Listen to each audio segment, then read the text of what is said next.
CBS Evening News with Walter Cronkite and Charles Kuralt in the CBS Newsroom in New York. Eric Severide in Miami Beach. Neil Strasser in Washington. Bruce Morton in Miami Beach. Bill Stout in Miami Beach. Bert Quint in Miami Beach. Marvin Kalb in Washington. And Ed Rabel in Laverne, Alabama. Good evening. A pall has fallen over this Republican National Convention with the news that former President Dwight David Eisenhower has suffered another heart attack. Last night, the Republican delegates here received with great enthusiasm his call for a GOP victory in 1968. Today, they learned that General Eisenhower is seriously ill. For a report, we go to Walter Reed Hospital in Washington and Neil Strasser. The doctors say the prognosis for General Eisenhower after this sixth heart attack and third this year is, and we quote, guarded. Their own language has also been very guarded and cautious in their meager bulletin since the chest pain struck at 6:15 this morning. The latest bulletin merely says the former president is resting comfortably and free of pain. Vital signs, say the doctors, are stable. But they have not characterized the severity of this attack. Only in response to a written question have they conceded that anyone who suffers a heart attack is seriously ill. But the general's son thought his condition serious enough to warrant a flying trip back from the Republican convention. John Eisenhower reporting after seeing his father. He's been sleeping since I've been there, and I would expect that I'll come back and have a very short visit this evening and maybe talk a little politics and review our programs and that sort of thing. Where is Mrs. Eisenhower, your mother? Well, she spends most of her time in the room with him. But she lives in the room right next to him. Do you intend to stay here at the hospital? Yes, I intend to stay here as long as I'm needed. How long that'll be is anybody's guess. One thing the doctors say, they doubt the general's speech from his hospital suite to the GOP convention last night had any relation to this heart attack. But they also say that his release, which had been expected within the week, has now been delayed indefinitely. Neil Strasser, CBS News, Walter Reed Hospital. Here in Miami Beach, former Vice President Nixon had this to say after hearing of General Eisenhower's attack. And we all know this, that this man who has come through so many crises, and crises that involve the nation, but also the personal crises of health, which others can have too, he is such a strong man that he's going to see this one through too. Because I know this, there isn't anything more that he wants than to be present when we have that inaugural ball in January.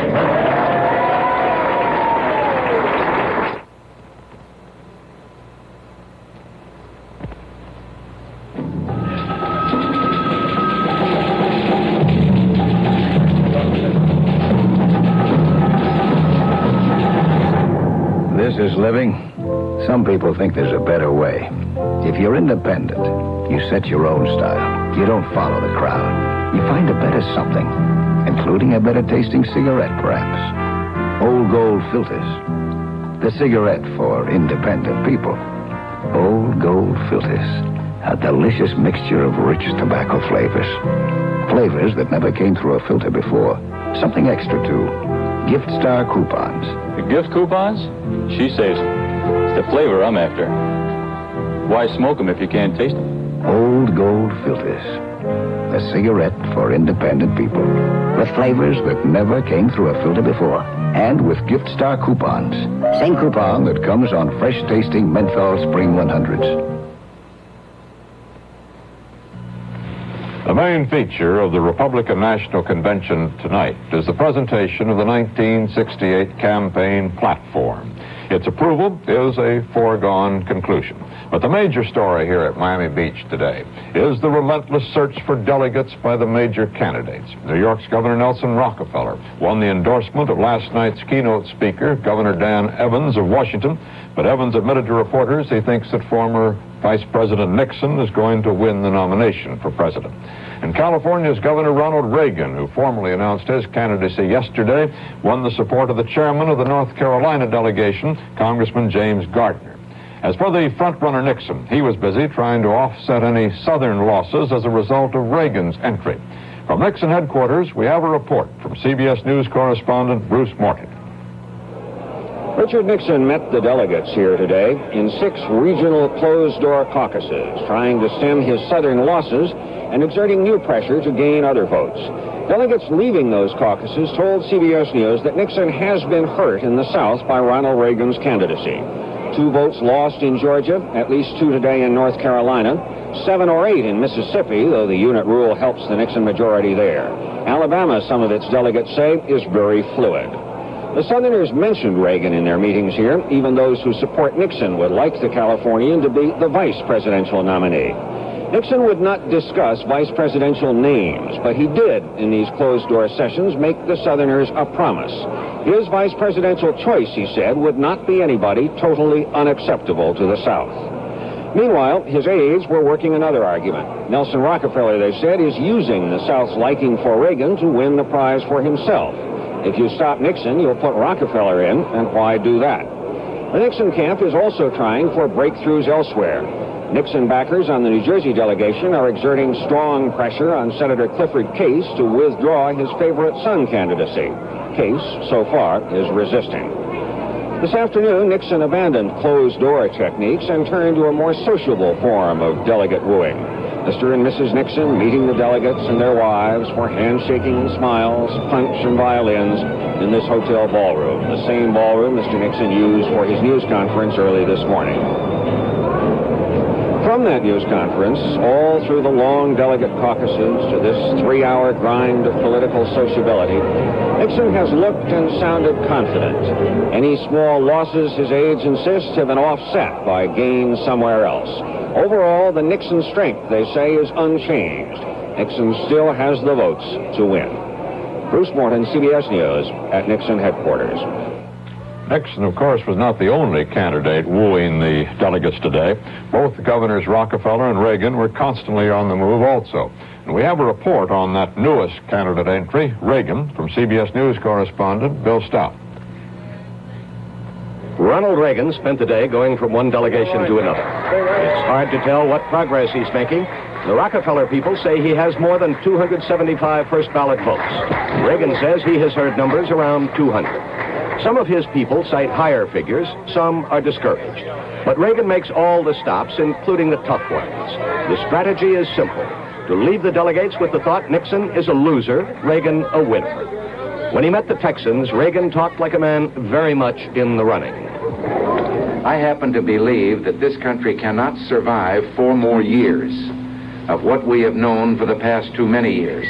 And for that reason, if by some chance I should become the party nominee, I'll tell you now, I'll be the most enthusiastic, eager, and energetic campaigner you've ever seen, because they have to go. He even talks of putting together a cabinet with a place in it for Richard Nixon.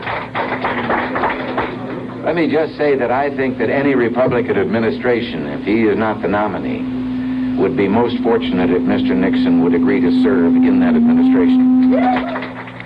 The president of the Southern Christian Leadership Conference, the Reverend Ralph Abernathy, began his campaign today to gain Republican attention for his poor people's cause. And reporters asked him if, in his opinion, Negro voters favor any of the Republican presidential hopefuls. I think that this is one of the last chances for the Republican Party to really win back the black vote. The next few hours are crucial hours in the history of this party. We are greatly disturbed, and all of us are saddened by the fact that this is almost a lily white convention, and something has to be done dramatically to make this correction. And I only think that the nomination of someone like Mr. Rockefeller can bring the black vote back to the Republican Party. Abernathy later went out to lead a march of his poor people's campaigners, and we have that story from CBS News correspondent Bert Quint. Dr. Ralph David Abernathy has brought his poor people to Miami Beach, a city that prides itself on being a place that poor people don't generally come. They're here to try to make their presence felt at the convention, to protest against hunger and against the seating of delegations that have no Negroes on them. And the contrast that they offer with all that is around them is the kind calculated to make a man wonder about many things. For their first appearance, they chose the luxurious hotel that is the Republican headquarters, as gaudy and fancy a hotel as there is anywhere. And even as they marched quietly, sweltering in their straw hats and old clothes, right across Collins Avenue, docked along the inland waterway, was a spectacle that seemed an eternity away, in any way that man measures time or distance. The Rockefeller Showboat, rented for $1,000 the afternoon to give free rides to delegates and tourists, and with a 30-ton air conditioner to keep them cool. But specifically, why have you come here to this splendid hotel, the Fontainebleau? Because we are splendid people, and we feel that we are entitled to some of the nicer things of life, and so many nice people are here, and this is the headquarters hotel for the convention, and we feel that we can see a lot of people here, and a lot of people can see us. Dr. Abernathy has brought down a pocket edition of his mule train in an attempt to get people to notice his campaign. The mules and their skinners and the pickets and their signs will be around for a few days, trying in whatever way they can to tell the Republicans and anyone else who will listen what they think should be done. But so far, everybody is more interested in the convention itself and the jazz around it. Today, the name of the game is fun and electioneering, and the poor people simply can't seem to compete for attention with the pizzazz of politics. Bert Quint, CBS News, Miami Beach.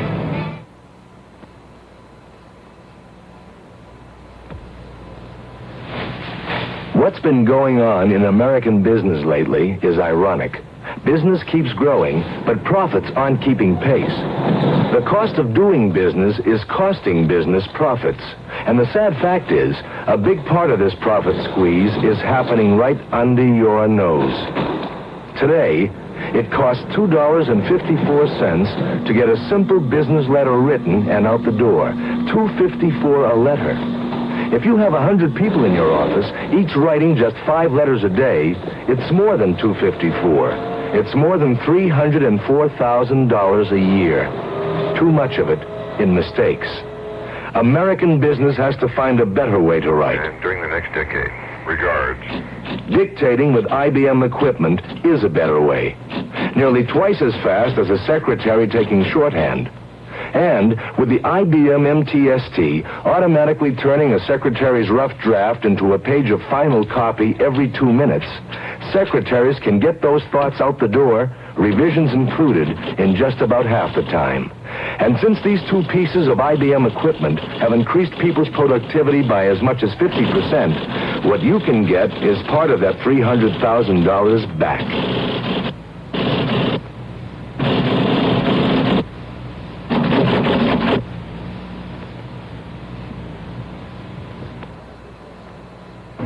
Richard Nixon said today that if he's nominated, he's thinking about going to the Soviet Union to discuss world problems. If he goes, he told a news conference in Miami Beach, it would be between the Republican and Democratic conventions. And Marvin Kalb reports from Washington that Moscow may not be indifferent. When Mr. Nixon visited Moscow last year, he asked for but did not get a meeting with Prime Minister Kosygin. He is not one of Moscow's favorite people. This time, if nominated and if he goes, things are expected to be different. Chances are good that the Soviet leadership will probably agree to see him, and for 2 reasons. First, he would go as the GOP presidential nominee, not as any old politician on a prowl for publicity. Second, it's believed the Russians need him as much perhaps as he needs them. The widely held view here is that the Russians suffered a major political setback in Czechoslovakia that may in time lead to changes in the Kremlin leadership. At this moment of presumed weakness, the Soviet leaders may need the appearance of good relations with the United States to bolster their political positions. Receiving an American presidential candidate fills part of that need. Sensing the time is right, the Johnson administration is now preparing new appeals for Soviet cooperation on Vietnam, on missile talks, even on symmetry. And there's hope now that these appeals may produce a positive response. Marvin Kalb, CBS News, Washington. In Vietnam, American Marines spotted 2 bands of communists on the move at sunset yesterday in the An Hoa Valley near Da Nang, an old Viet Cong hideout. The Marines opened fire with artillery from aboard barges anchored in a river. and reportedly killed 41 of the enemy. The Marines said they had no casualties of their own. American paratroopers who battled a communist battalion of about 300 men for 9 hours today in a mangrove swamp near Saigon said that afterwards they found 2 new graves containing the bodies of 14 of the enemy. 2 Americans were reported killed, 10 wounded. North Vietnam's Prime Minister, Pham Van Dong, has finally said it. Yes, his country is indeed sending troops to fight in the South. That is well known, of course, but it's something his negotiators have been reluctant to admit at the peace talks in Paris. In an interview with a Philippine newsman, Pham also said there's no reason why Hanoi and Washington couldn't have cordial relations if the United States withdraws from Vietnam. Israeli ground troops entered Jordan today for the first time in 4 months, and they killed 5 Arab guerrillas whom they accused of bombing an Israeli clinic. The Israelis said they captured 2 other terrorists and that they admitted the attack on the clinic.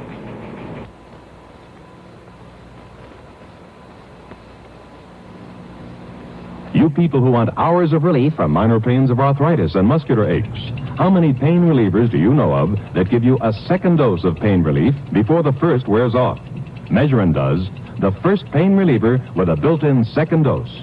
Measurin contains a double dose of aspirin in timed release form, so you take it just once every 8 hours instead of every 4. Convenient timed release Measurin with a built-in second dose for a long-lasting pain relief.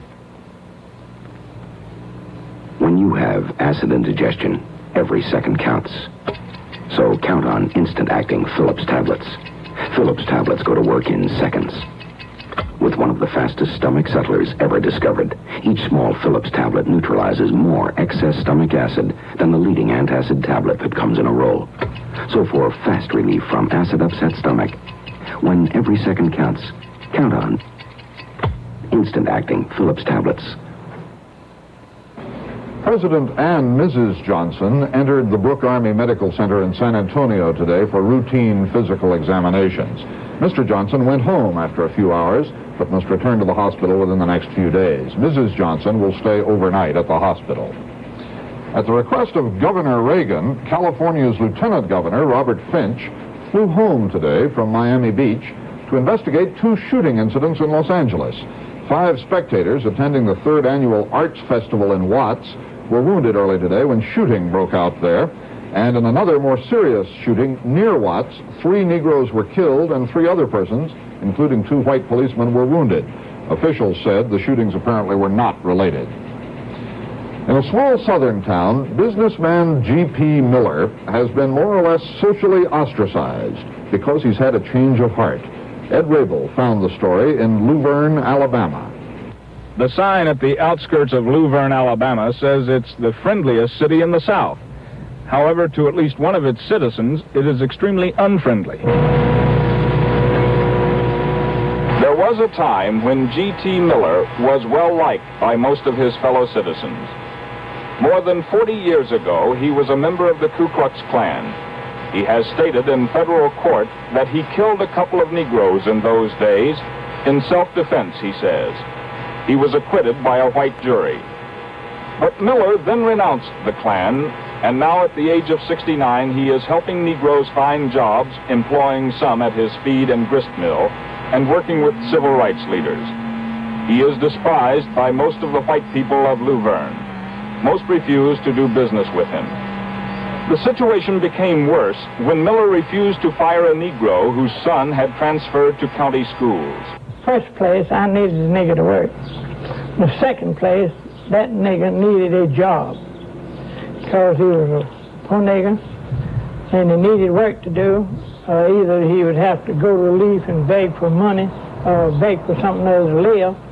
And we needed him to work, and his work for satisfaction, and the type of work that I was giving him, he could do it all right. He's a very old nigger, and humble nigger, and nice and good to get along with. And we didn't think it was our place to find him just because he had a kid going to school, because my son was going to school right along with him, and I couldn't see whether I'd want to fire him because he's young and going to school. He's young and got a life to live, and he just rather have an education than my boy. Did your business drop off after you refused to fire the Negro? It did. About how much? run from 60 to 70%. When he and Mrs. Miller go to church, they are generally avoided by their fellow churchgoers. When we tried to film Mr. Miller leaving his church following a Sunday morning service, many of the people resented our presence. One man, a respected Luverne businessman, broke a limb from a tree and pushed the branches over the lens of the camera to try to prevent the filming. Why did you break off the limb? I was going to keep you showing what's going on. If you don't really like it, you show what's going on. Why is that? You invited me. I'm just saying you're here because we're doing a story. I told you that. What kind of story you got? The pastor of G.T. Miller's church is the Reverend Jesse Gann. Do you think that it's true that people generally are boycotting his place of business? Well, I feel like people are not doing business with him as they once did, and I'm sure that their feeling toward him personally is the reason.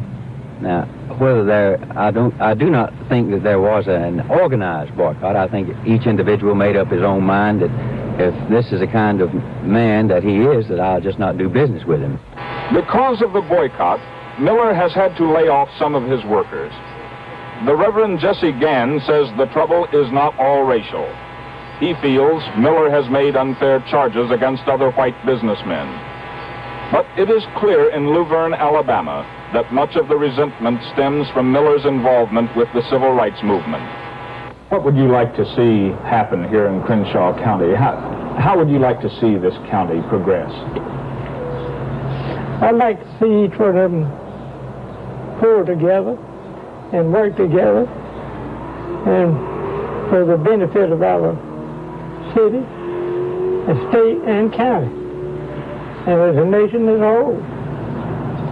And if we'll do that, work together instead of being obsolete for one another, our country will be in much better shape, be in a lot better shape, and the community and everybody get along happy and get along good.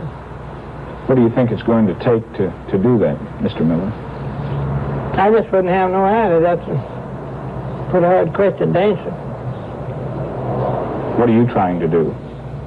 I'm trying to teach the folks to just learn to love one another and get along good. Miller says he is losing $1,500 a month and may have to go out of business next year if the boycott continues.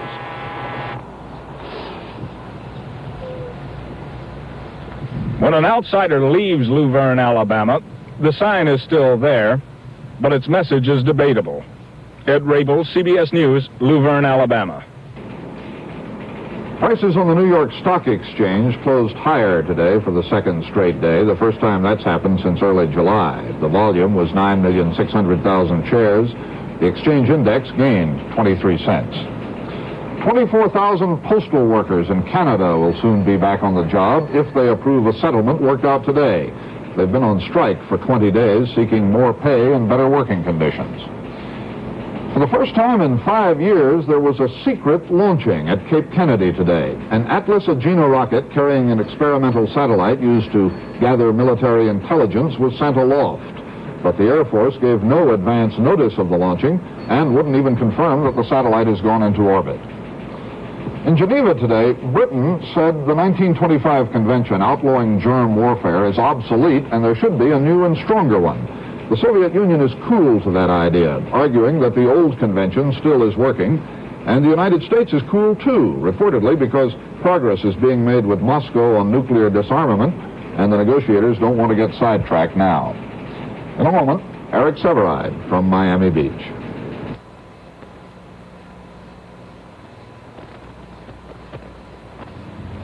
Isn't the security of your property and possessions important to you?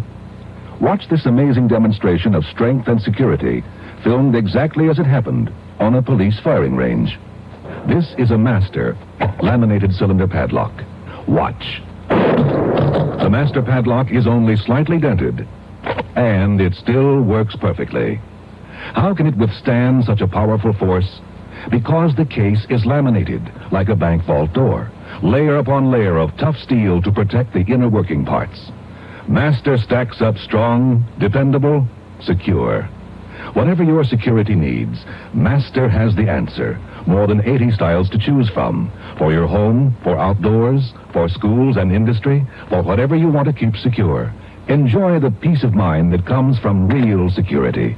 Get a Master padlock at hardware stores, locksmiths, wherever locks are sold. Unbeatable. The public proceedings in this convention hall tonight will be prosaic and routine. The serious business will continue to be the scavenger hunt for stray delegate votes up and down the beach. In all of that, there is less than meets the eye, or the headlines. The minor shifts of pledges here and there more or less cancel each other out. At this point, any decisive surprise between now and tomorrow night seems just about impossible. Mr. Nixon's whole air is that of a man already nominated, his mind dwelling on global problems. He talks of visiting Russia, which demonstrates again how he and the issues have changed. His early career was virtually based on denying any benefit of the doubt to the Soviet Union. Rockefeller's chances look so poor that he is forced into temporary tactical alliance with Governor Reagan, a man with whom he agrees on practically nothing. Since both Rockefeller and Nixon accept the party's platform, there is no clear philosophical distinction between them. And the Rockefeller argument that he can win while Mr. Nixon cannot has been somewhat fuzzed by the opinion polls. In any case, this is not a spiritual argument on which anyone can build a moral crusade. Anyone can guess at this stage, of course, but the passion for Rockefeller or for Mr. Reagan does not seem deep and wide enough among these delegates to produce a massive slide toward either man should the balloting go on to extra ballots. Mr. Nixon is and has been for a long time filling a vacuum. There is one general sense in which Nixon and the party themes sounded here are not so well matched. This convention has heard over and over again that our priorities must be changed, and that the national concentration must be on domestic problems first, foreign problems second. But it is the world scene that most closely grips Mr. Nixon's attention, partly because of his official career during those tense Cold War years. And that would seem to be reflected today in his announcements about visiting Russia and in his statement that if elected, his vice president would be put to work on the burning problems of the great cities. Both men and perspectives, however, tend to change under the pressures of the presidency, and no man's behavior as president can safely be predicted in advance. What does seem a safe generalization is that whoever becomes president will represent no consensus of the fragmented American people. Rarely has the majority will been so hidden in diversity. But Woodrow Wilson said that a president the people trust can not only lead them, but he can form them to his own view. Trust will be the basic requirement for the next president. His great opportunity will be the creation of a new majority will. Charles? That's the news. This is Charles Kuralt with Walter Cronkite. Good night.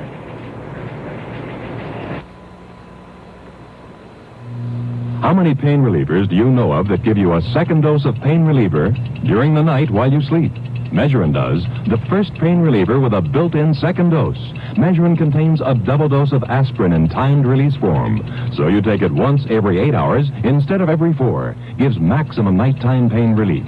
Helps you wake without stiffness. That's timed release Measurin, the convenient pain reliever with a built-in second dose for a long-lasting pain relief.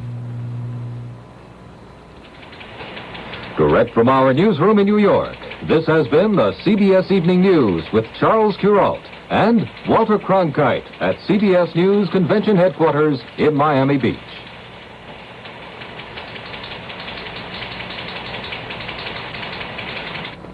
Stay tuned as the CBS News team brings you television's liveliest, most complete coverage of the 29th Republican National Convention in color tonight on CBS.